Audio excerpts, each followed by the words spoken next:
जनगण मन डायरेक्ट जय हो जय हो जय हो, बाकीचा कार्यक्रम डिलीट केला आपण. आणि मग ते करत असताना लक्षात घ्या की मी म्हटलं होतं की बाबा हे बदलायचं आपल्याला.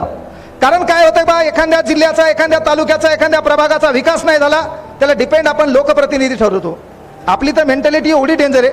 नाली तुडुंब भरली हे इथून शिवा देतंय मुख्यमंत्र्याला. आता नालीचा आणि मुख्यमंत्र्याचा काही संबंध आहे का? म्हणजे दुखायला म्हशीचं इंजेक्शन वघारीला काही गरज आहे का? आपल्याला त्या बी गोष्टी कळणं गरजेचे आहेत की बाबा आपलं कोण आहे परक कोण आहे. म्हणून काय बाबा की जगासोबत आपल्या सुखाची तुलना आपल्याला करता आली पाहिजे. त्यासाठी मी उदाहरण सांगितलं होतं बाबा की अमेरिकेमध्ये लाईट गेल्यावर लोक चेक करतात मीटरमध्ये काही प्रॉब्लेम आहे का. अशा देशात आपण राहतो. इथं सुखदुःखाची तुलना आपण लोकांकडे पाहून करतो आणि आपला तोच प्रॉब्लेम झाला. जे पोरग लागलं नाही त्याला इथून डबल शुभेच्छा आहेत, जे लागले त्याला सिंगल शुभेच्छा आहेत. त्याच्याबद्दलचं उदाहरण सांगायचे. जे लागले ते कॉन्स्टेबल झाले, मे बी एखाद्यात क्वालिटी असेल, कारण तुम्हाला जे पाहिजे ते देव देत नाही.